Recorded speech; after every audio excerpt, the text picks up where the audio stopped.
When I was just a little bit of baby, my mama would rock me in my cradle in that old Churchill River back home. It was back in old Historic. I left my home about 10 miles back in that old Churchill River back home. Oh, when those northern started to get rattling, Mama sure did a lot of paddling in that old Churchill River back home. It was back in old Historic. I left my home about 10 miles back in that old Churchill River back home. Oh, when those The Churchill River flows across Saskatchewan about 200 miles north of Prince Albert, in a terrain totally different from the Saskatchewan most people know. There are no farms or prairies, no industries or cities. Instead, the river is a string of wilderness lakes connected by rapids. The forests on its shorelines are inhabited by trappers and fishermen, and in the summer, canoeists and anglers visit the area. The water is clear and pure enough to drink.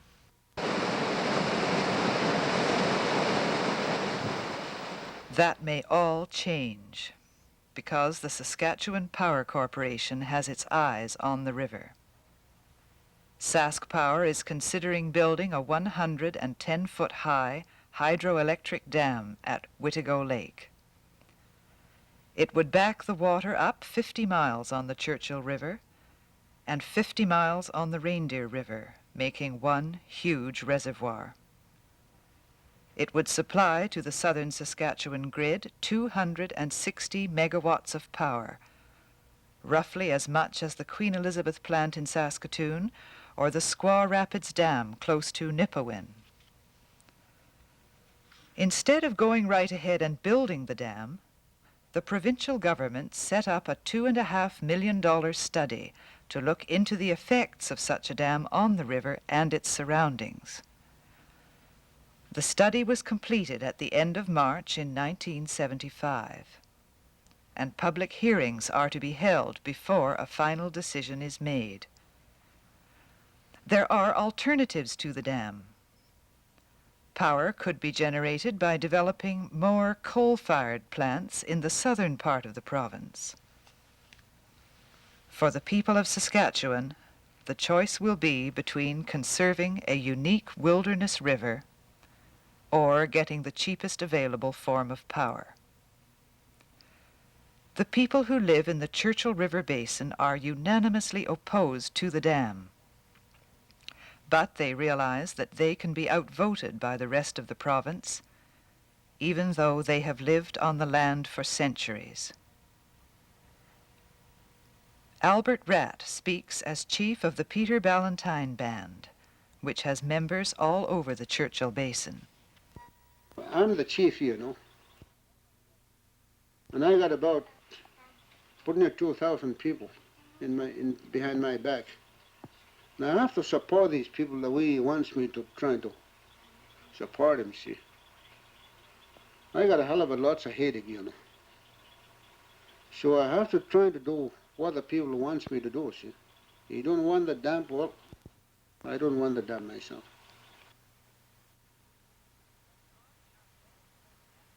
Bob Chartier, who is manager of public participation for the Churchill River study, is disappointed in the lack of concern in the south over the river. We just got the results of a study in which 1,500 people were interviewed, and question was asked them, would you mind your power bill going up maybe 25 cents a month in order to save the Churchill and Reindeer rivers? And over half the people questioned said, yeah, they would mind, and they would rather the river be flooded than pay an extra 2 bits a month. This disillusions me. I think this apathy in southern Saskatchewan can be applied to all matters in the north. That's just bush and rock. Some 5,700 people live in the Churchill River Basin, most of them native. Many of them are still living in much the same way as their forefathers did, living off the land and the river, fishing and hunting for meat. They do some commercial fishing and trapping to earn enough money to buy flour, sugar, lard, tea, rifles, ammunition, and other necessities. Fishing and trapping bring in over a quarter of the incomes to settlements along the river. Jonas Hardlot has trapped around Trade Lake, east of Stanley Mission, all his life. His trap line is in the area that would be flooded by the dam. His son, Sam Hardlot, translates his comments about being a trapper in that area. When he went to his trap line this fall, and there's about 20 of us from Stanley that's trapping around the Trade Lake area. From the time we were young, we used to trap there, you know. But there used to be people long ago, you know, it's like his dad, father. He used to trap there, and that's where, from then on, that's where his trap line is. There's a lot of mink and beaver and muskrat, 3 animals, you know. Quite a few of them. There has been a lot of mink around the Churchill River area, but in the north there's nothing at all. There's no mink. I guess the river, you know, that made the mink, you know, stay around this area. Because, there's been a lot of mink here every year. There's quite a few rapids, you know, running water, open area in the winter, and that's where the mink usually stay and get the fishing what they want. If there's a dam, you know, the people, you know, that trap around that area, Trade Lake, Cake Lake, and String Lake, we have to leave our homes because our homes will be destroyed and we have to move away from it if there's a dam. Sometimes the people just talk about, you know, what the sort of things will happen if there's a dam, but you know, they can't do anything, just talk about it. He got skits ago when he gave us skate. Men I go sinja kapaus te go sepia. Walter Charles, a young part-time trapper from Stanley Mission, and Philip Morin, an older, well-established trapper from Sandy Bay, both feel that the advance of southern schools, jobs, and money into the north have already had a considerable effect on trapping. They haven't been doing too bad. They've been getting quite a few beaver right around here. Like, you know, we get a lot of beaver here in our country. They've been getting mink too, squirrels and stuff like that, muskrats.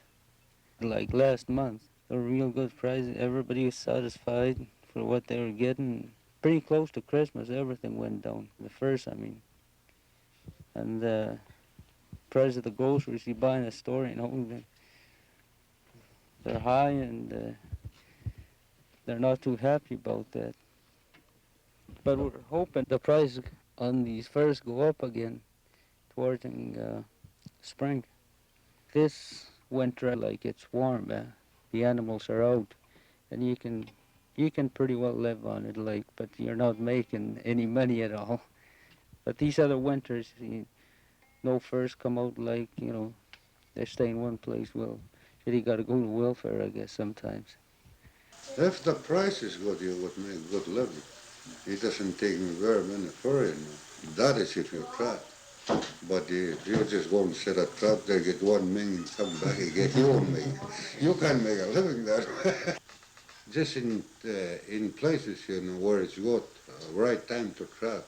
That's the time you have to be there. And you have to work too. Because the fur is not going to come to you. You have to catch them. The same thing with fishing. You have to sit out in the lake and get some fish. Trapping, you know, people was to go out before, you know. They even move their family in the bush, you know. But since that school and it's changed altogether now. Lots of them trap land starvation. Nobody traps.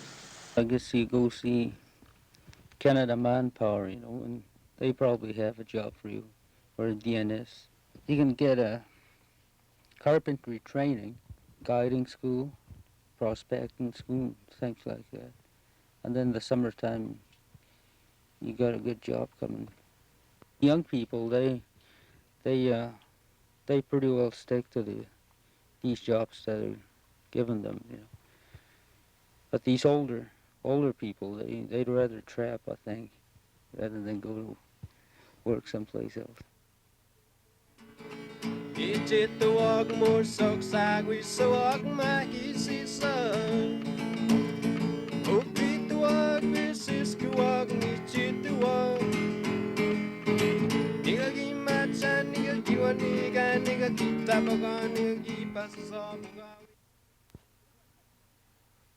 The development of a dam would also affect the many hundreds of tourists who come up to canoe, fish, and relax on the river. The federal government has studied the Whittigo area on the Churchill as a potential site for a national whitewater park. But they dropped the proposal in favor of possible sites further upstream. One reason for the change, mentioned by Jean Chrétien, the Minister of Indian Affairs and Northern Development at that time, was the unwillingness of the provincial government to relinquish all mineral rights to the federal government. Creating a national park would have permanently prevented the province from building a dam. Chief Albert Ratt feels that a national park would have been the lesser of two evils, because although his people would lose their rights to hunt and trap in the area, at least the land would not be destroyed. But we'll have the country if we put a national park. But if we put a dam, we're going to lose lots of area, you know, lose everything, you know. It could be a good management for some people, you know, especially for guides, you know. But when you're not a guiding, you're not going to get money out of it, see. Of course, maybe if it's a good national park, there's lots of moose there, see. And the moose will go out from national park.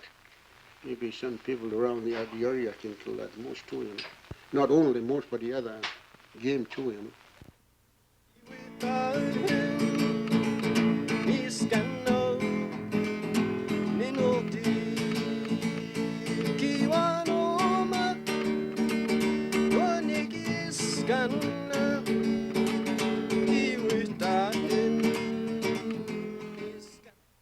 One of the highlights of a park could have been the various prehistoric and historic sites along the river. Few are as famous as the centuries-old Indian rock paintings, or pictographs as they are called. According to archaeologists, there are 20 known pictograph sites along the Churchill River.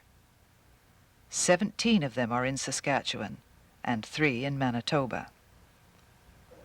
5 of Saskatchewan's sites would be flooded by the Whittigo Dam, and all 3 Manitoba sites will be flooded by the South Indian Lake diversion. Residents of the Churchill River area believe the pictographs were produced by the old medicine men to symbolize what had come to them in their dreams as they slept on ledges by the cliffs. The old Indian people, they used to sleep all winters, getting their magical powers like that. And then they wake up in the spring. That's when they wrote them pictographs, whatever they dreamed, you see, during the time they were sleeping. There are already 2 dams on the Churchill River system in Saskatchewan. One is a power-generating dam at Island Falls on the east side of the province, and the other is a control dam on the Reindeer River, which regulates the flow into the Island Falls Reservoir. The dams were built in 1930 by the Hudson Bay Mining and Smelting Company to provide power for their operations in Flin Flon in Manitoba. The Métis settlement of Sandy Bay is right next to the main power dam. However, it did not get power from the dam until 1959, and then only enough to power a few lights, but not enough to power stoves and heaters. The people who live there trap and fish the area and have been learning for the last 45 years about the effects of a hydroelectric dam on a northern river. You see those, used to be a rapid and bigger rapid there. It's kind of a small narrows, a lot of sticks sticking out along in the shore. It's a current a little bit through the sticks all the time. It's not freeze. It's warm there all the time. You don't freeze hard enough to carry you. In first ice, you're better off stay right in the lake because it's not freezing along the shore on account of the sticks. And it's dangerous too, Even a guy got drowned here up the river one time, and he got tangled up on logs, and he got tangled up on sticks, so he can't get out. Nobody wants to try fishing there. Too many sticks sticking out under the water. When you put your net in, well, if you don't pick them up, you're ready to buy another one. And there were lots of ducks too before here because the water was shallow, But now, when the water is flooded, you don't see no ducks around. Nothing to eat. Nothing to eat. No weeds. No weed. Nothing, just the sticks are sticking out on the shore all over. Yeah. There's nothing to eat. The same thing, rats. Yeah. Can't see no grass anywhere No. up the river Yeah. where it's been flooded. Yeah. You got nothing to eat. You can't eat no sticks. They say that the river downstream of the dam is just as unproductive as the lake above, although in different ways.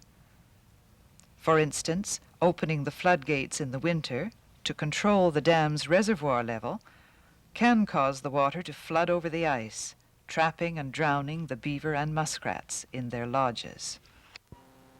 Until you reach the same level last fall, it froze. If it reaches up to there, the rats will be alive. But if the water raises some more, it'll drown all the rats. And the same thing with beavers, too. Yeah. The beavers, they just follow the water. And if it's high water, well, they get out the house and they froze there. Oh, I think it's pretty obvious from the various letters and so on that we received. People are very much concerned and in maybe principle already opposed. They want to see what the benefits are that a dam would bring to them. And this is a very understandable position. So right now I would say that people are opposed because they don't know exactly what the implications of a dam would be for their life. For my part, he didn't give us no benefit. We just lose altogether. And the government and the company just help himself. He just go ahead and build a dam. They didn't care what benefit we got or they didn't care how we lived. The way I look at it anyway myself. Although they give us a job, but we work in order to get the benefit. That's the only benefit we got to our labor. And he used us like dogs too here. We had to haul freight here on packs. Most of the young trappers here, young people, they don't know how to trap because they've been working there. They were caught there now. They don't know how to trap now. Just the old timers know how to trap. Now they're going to try to build another dam there. One thing anyway they're doing, the study, it's a good thing you might stop it, all right. But this dam already affects us. If they put another dam, they're going to make it worse. It takes people like me to make people like you. From the snow tops of Alaska down to sunny Tennessee, and from New York City to Los Angeles, it takes people like me to make people like you. So the skies may turn gray for a while, you could brighten each day with a smile,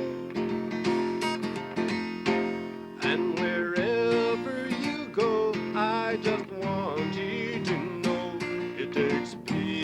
like me.